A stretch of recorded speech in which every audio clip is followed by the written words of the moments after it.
बिहार के पूर्व मुख्यमंत्री कर्पूरी ठाकुर, जी हाँ, भारत रत्न से जिनको नवाजा गया, कर्पूरी ठाकुर जी, उनकी 101 वर्षगांठ पर बहुजन समाज पार्टी द्वारा एक बड़ा कार्यक्रम को आयोजित किया गया। आज वो कार्यक्रम बस्ती के श्रद्धा मैरिज हॉल में था, जो कुदराहा बाजार में स्थापित है। इस जरा विजुअल को देखिए, ये जो पूरी भीड़ देख रहे हैं, हजारों की संख्या में लोग मौजूद हैं और इतनी बड़ी संख्या को संबोधन करने पहुंचे बसपा के प्रदेश अध्यक्ष विश्वनाथ पाल। जी हाँ, बसपा के द्वारा ये कार्यक्रम को आयोजित किया गया, जो कर्पूरी ठाकुर को जो मानते हैं। काफी संख्या में बस्ती की जनता वहां पे पहुंची। हॉल के अंदर भी आप देख रहे हैं, हॉल के बाहर भी देख रहे हैं। इतनी संख्या ये थी कि जिसका अंदाजा लगाना मुश्किल होगा। 10,000 के आसपास का अनुमान भीड़ लगाया जा रहा है।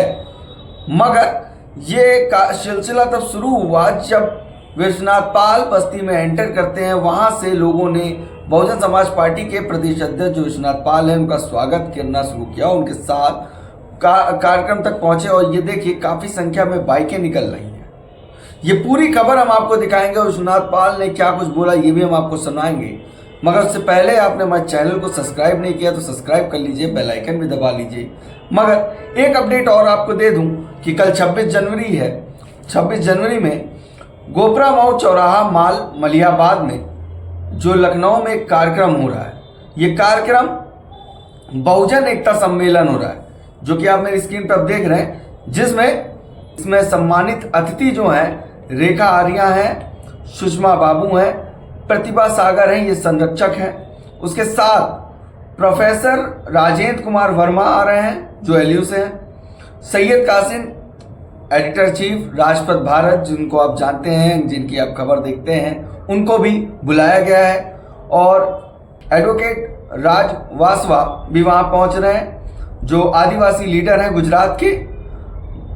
आरसी वाल्मीकि, अध्यक्ष भारतीय स्वच्छकार समाज मुक्ति मिशन के। एकलव अंबेडकर, राष्ट्र कवि भीम मिशन।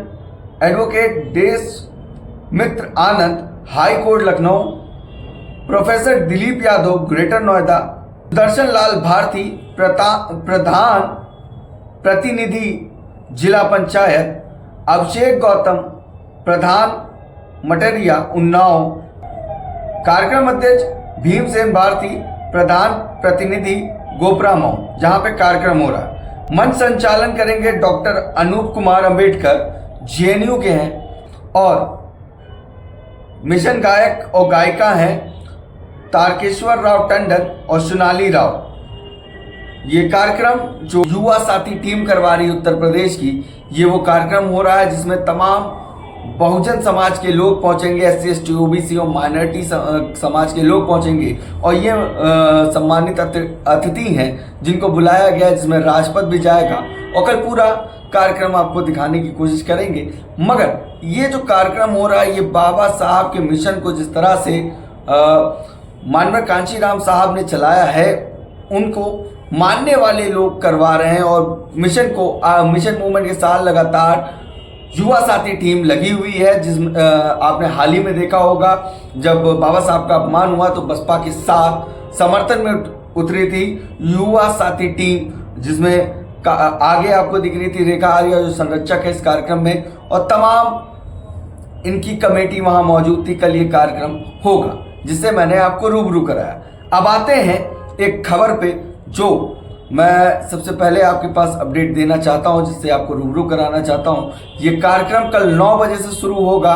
काफ़ी संख्या में लोग पहुंचेंगे, हजारों की संख्या में। पिछली बार आपने देखा था कि जब हम लोगों ने कवर किया था तो काफ़ी संख्या में लोग आए हुए थे। इस बार भी देखने वाला बात होगा, क्योंकि चारों तरफ सभी महापुरुषों की फोटो, उनके थॉट्स सब मौजूद होते हैं। और काफ़ी संख्या में युवाओं के साथ महिलाओं की भागीदारी होती है। ये कार्यक्रम काफ़ी देर तक चलता है।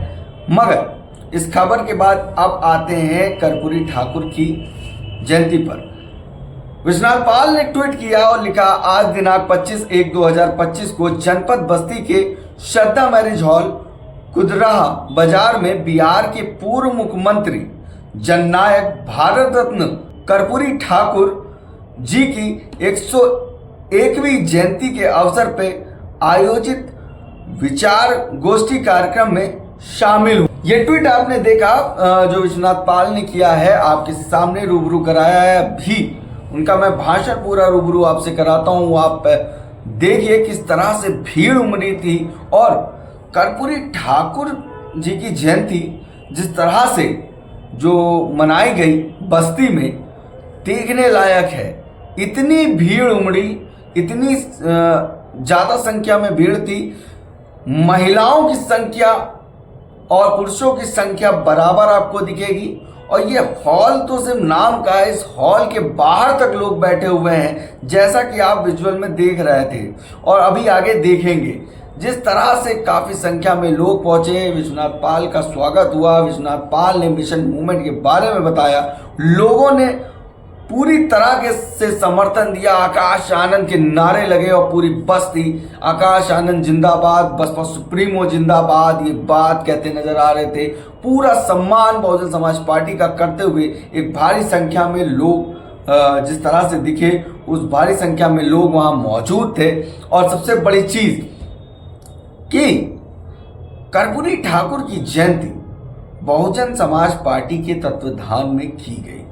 बिहार के मुख्यमंत्री दलित जननायक भारत रत्न कर्पूरी ठाकुर की जयंती जिस तरह मनाई गई, क्या कुछ कहा विश्वनाथ पाल से आपको रूबरू करवाते हैं। और अगर अभी तक आपने चैनल को सब्सक्राइब नहीं किया तो सब्सक्राइब कर लीजिए। सुनिए क्या कुछ कहा विश्वनाथ पाल ने और चारों तरफ का मंजर देखिए, किस तरह से बहुजन समाज पार्टी के समर्थक वहां लोग पहुंचे जो बसपा सुप्रीमो को अपना आदर्श मानते हैं, अपने नेता मानते हैं। जिस मिशन मूवमेंट से माननीय कांशीराम साहब जुड़े रहे और उसी को लेकर बसपा सुप्रीमो जिस तरह से चल रही हैं, बसपा सुप्रीमो को जो मानते हैं, उनका सम्मान करते हैं, उनके द्वारा जिस तरह से आकाश आनंद को यूथ लीडर बनाया है और युवा है, उनका भी वहां पर बड़ा बोलबाला देखने को मिला। काफी नारे लगे, काफी संख्या में लोग मौजूद थे। देखिए पूरा वीडियो।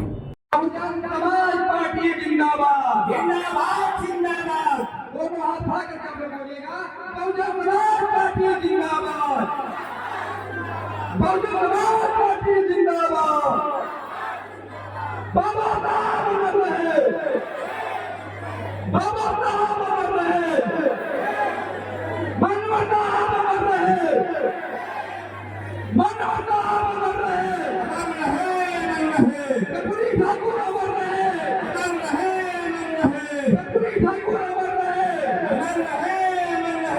बहन की जिंदाबाद, जिंदाबाद जिंदाबाद, अन्य बहन की जिंदाबाद, जिंदाबाद जिंदाबाद, आकाश भैया जिंदाबाद, जिंदाबाद जिंदाबाद। और जिनकी जयंती मनाने के लिए आज इकट्ठा हुए हैं, भारत रत्न जननायक कर्पूरी ठाकुर जी, जिन्होंने बाम से डीएस4 बहुजन समाज पार्टी का गठन किए, सम्मानित माननीय कांशीराम साहब बहुजन समाज में जन्मे अन्य सभी संत गुरुओं महापुरुषों को नमन करते हुए आज जो माननीय भारत रत्न परम पूज्य कर्पूरी ठाकुर जी की जयंती में बड़ी संख्या में आप लोग उपस्थित हैं। ऐसे कार्यक्रम में हमारे बीच में अतिथि के रूप में माननीय लालचंद निषाद साहब एक्स-एमसी, माननीय रामसूरत चौधरी साहब मंडल प्रभारी, माननीय संजय मुखिया साहब मंत्री, माननीय सीताराम शास्त्री जी मंडल प्रभारी, माननीय रघुनाथ पटेल जी मंडल प्रभारी, राजेंद्र प्रसाद पटेल जी मंडल प्रभारी, यशवंत निगम जी मंडल प्रभारी, जय हिंद गौतम जी जिलाध्यक्ष, हमारे सुभाष गौतम जी पूर्व मंडल प्रभारी, के.पी. राठौर जी मंडल प्रभारी और जो आयोजक कमेटी है जिन्होंने मेहनत करके इस कार्यक्रम को सफल किए हैं।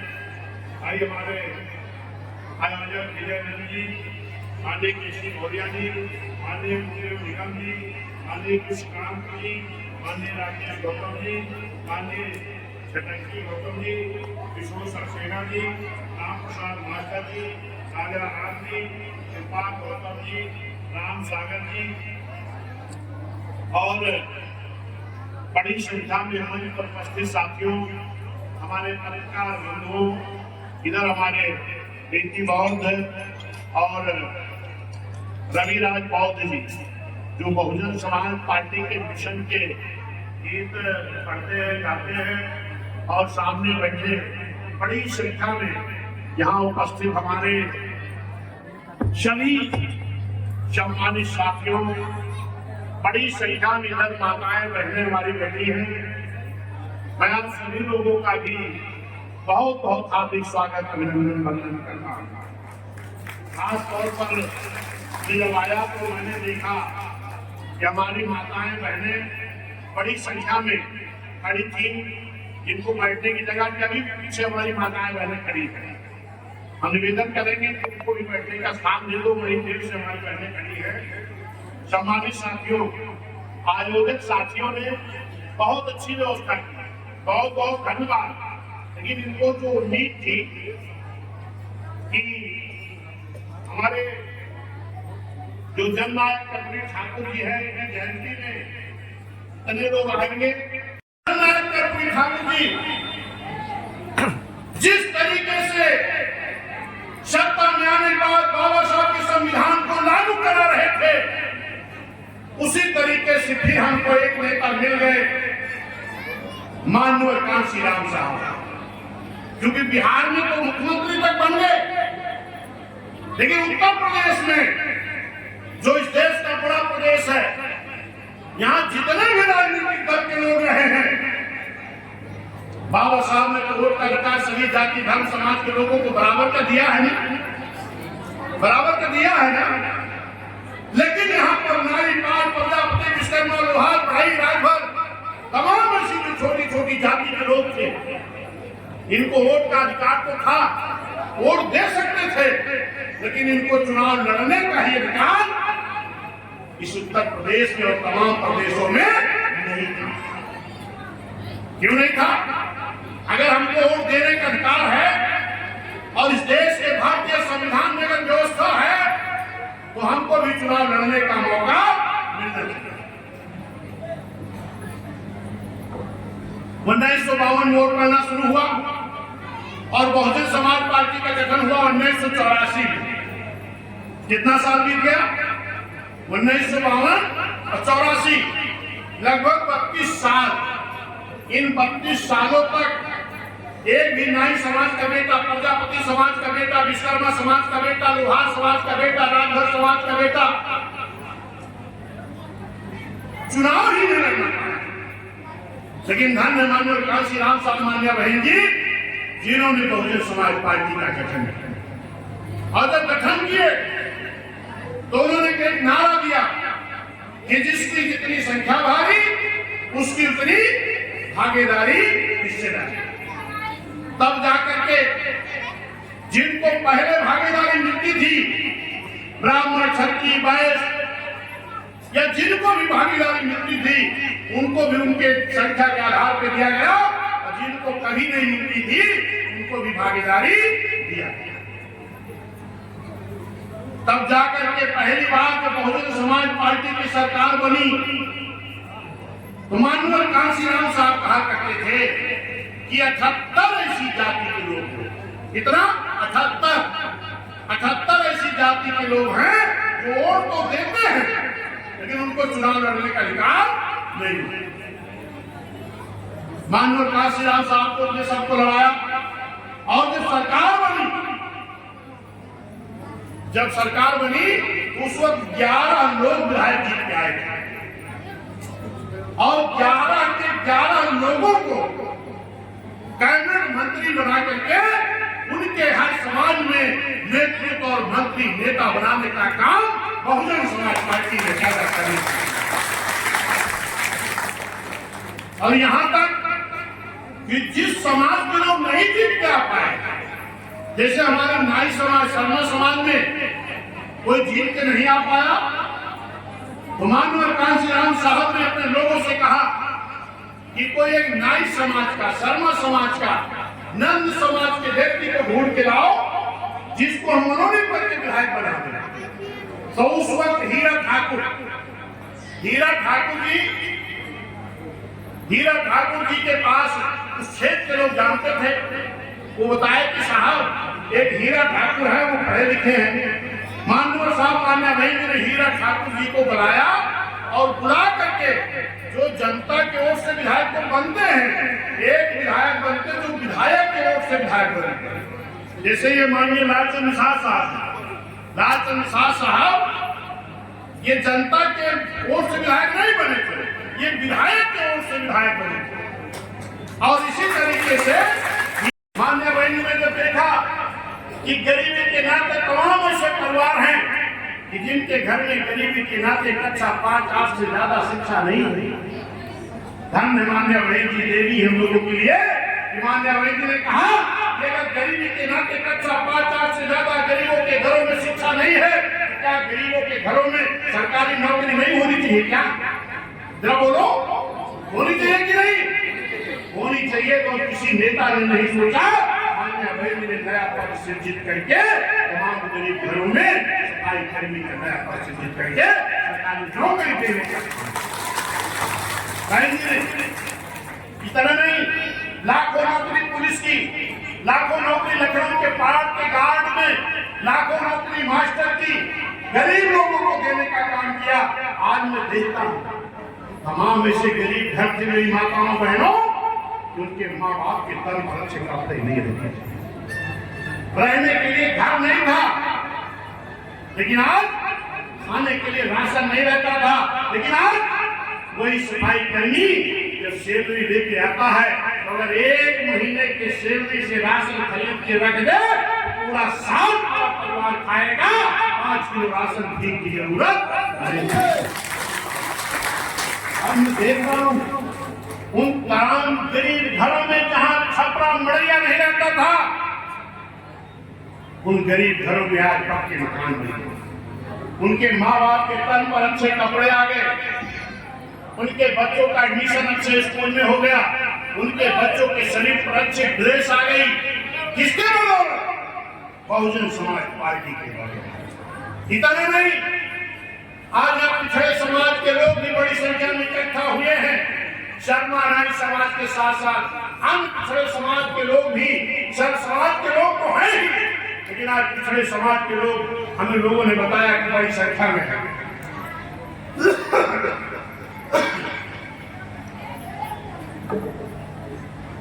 मेरे पिछड़े समाज के लोगों, आपके लिए बाबा साहब भी बड़ी लड़ाई लड़े।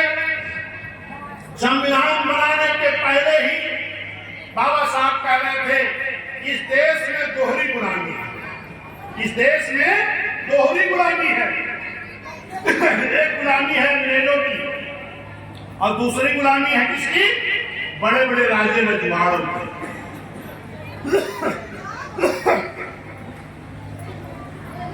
एक गुलामी है अंग्रेजों की और दूसरी बड़े बड़े राजे रजवाड़ों की।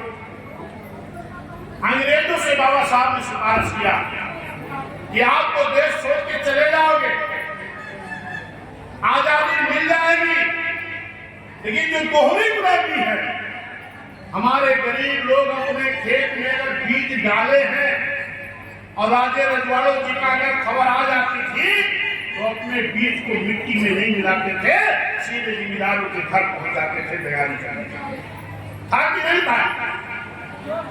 अगर ऐसा था तो बाबा साहब ने सोचा कि दोहरी गुलामी से हमको निजात कैसे मिलेगी। इसके लिए बाबा साहब ने तक प्रयास करके एक साइमन कमीशन मंगाए और साइमन कमीशन जब आया, ये कांग्रेस के लोगों ने वो साइमन कमीशन वापस जाओ के नारे लगाए। आप मेरे साथ आ जाओ। दोनों ने कहा कहीं ऐसा न हो कि हम अगर आपके साथ आ जाए तो राजा वीपी सिंह हमको कहीं प्रधानमंत्री के कुर्सी से ना हटा। माननीय साहब ने कहा नहीं, अगर आप पिछड़ों के साथ खड़े हो जाओगे, एक पिछड़ा कभी तुम्हें प्रधानमंत्री बना सकता है, आप इसमें मेरे साथ। जब वो लगा माननीय वीपी सिंह जी को, माननीय कांशीराम साहब चौधरी देवीलाल चौटाला जी की वार्ता पानीपत में हुई और जब वहां से दिल्ली की तरफ चले तो बीपी सिंह जी को लगा कि लगता है इमानुअल साहब और चौधरी देवीलाल जी में बात फाइनल हो गई है। तब बीपी सिंह जी ने घबरा करके तुरंत मान्या बहन जी इमानुअल कांसी राम साहब को बुलाते हैं और कहते हैं आपकी शर्त क्या है, आप बता दो, हम वो शर्त मान जाएंगे। तो मान्य साहब और मान्य बहन जी ने कहा जिन्होंने इस देश को भारतीय संविधान दिया है ऐसे बाबा साहब को भारत रत्न की उपाधि दे दो और जिन 52% बैकवर्ड के बल पर इस देश के प्रधानमंत्री की कुर्सी पर बैठे हो इनको मंडल कमीशन लागू करके इनको आरक्षण दे दो। और उस वक्त एक अडवाणी जी रथ यात्रा लेकर के निकले थे और ये रथ यात्रा रोक दो ताकि देश में खून खराबा और विवाद न फैलने पाए। उस वक्त बिहार में जनता दल की सरकार थी और बीपी सिंह प्रधानमंत्री थे, उनकी रथ यात्रा बिहार में रोकी गई। मानो साहब बहन जी और बहुजन समाज पार्टी के दबाव में आकर के तब जाकर के 90 में बाबा साहब को भारत रत्न की उपाधि मिली और ये पिछड़े समाज के लोग जो 52% की आबादी है 90 में जाकर के इनको आधा अधूरा आरक्षण मिला। तो किसकी बदौलत? बहुजन समाज पार्टी माननीय कांसी राम साहब मान्य बहन जी की बदौलत मिला, वरना आज भी नहीं मिला। आधा अधूरा मैं क्यों कह रहा हूँ? मेरी बात पर समाज के लोगों, आपको गांव की मेंबरी में तो आरक्षण है, प्रधानी में है, डीडीसी में है, बीडीसी में है, जिला पंचायत में है, चेयरमैनी में है, ब्लॉक प्रमुखी में है, महानगर में है, नगर पालिका में है, लेकिन विधानसभा लोकसभा में पिछड़ों का आरक्षण आज भी नहीं है। और ये आरक्षण आज जो आप प्रधान बन रहे हैं, डीडीसी बन रहे हैं, जिला पंचायत सदस्य, डीडीसी चेयरमैन, नगर पालिका, महानगर पालिका, अगर पिछड़े समाज के लोग आरक्षण के बल पर बन रहे हैं, किसी और की नहीं, माननीय कांसी राम साहब मान्य बहन जी की बदौलत और उत्तर प्रदेश में सबको हिस्सेदारी भागीदारी मिल रही है। मेरे सम्मानित साथियों, क्योंकि आप लोग बड़ी देर से बैठे हो, हम समझ रहे हैं आपकी बात को, लेकिन आज इस बात को आप 5 आवाज करके जाओ कि अगर बहुजन समाज पार्टी नहीं आती तो सब समाज में नेता नहीं तैयार होता। इसलिए मैं कहता हूं कि बहुजन समाज पार्टी सिर्फ राजनीतिक पार्टी नहीं है, बहुजन समाज पार्टी बहुजन समाज में जन्मे तमाम संत गुरुओं महापुरुषों का एक मिशन है और बहुजन समाज पार्टी रूपी एक नर्सरी है, क्योंकि यहीं से तमाम समाज के नेता इसी बहुजन समाज पार्टी रूपी नर्सरी से तैयार होके गए हैं और आज दूसरी पार्टियों में जाकर के बैठे हैं। तो आज पार्टी के लोग कहते हैं ये हमारे समाज के चेहरे, अरे चेहरे बनाया किसने? वो चेहरे बहुजन समाज पार्टी रूपी नर्सरी से तैयार किए आरक्षण दिलाना चाहते ताकि ये पिछड़े लोग भी आरक्षण पा जाए तो अगड़े के बराबर पहुंचे। इसके लिए जब दिन भर सर्वे होता था रात में बाबा साहब उस जिस गांव में कमेटी जानी होती थी उन गांव में जाते थे और कहते थे कि कल आपके गांव में भी एक सूची बनाने वाली कमेटी आएगी, आप इस सूची में नाम अपना दर्ज करा देना कि हम भी आर्थिक सामाजिक शैक्षिक राजनीतिक रूप से कमजोर हैं ताकि आपको भी आरक्षण मिल जाए। लेकिन जैसे बाबा साहब निकल करके आते थे तैसे तमाम वो दुश्मन पहुंच जाते थे इस गांव में जो पिछड़ों को आरक्षण देना नहीं चाहता। वो कहते थे क्या बाबा साहब आपके मोहल्ले में आए थे? बताते थे हाँ बाबा साहब तो आए थे। पूछते थे क्या कहते गए हैं?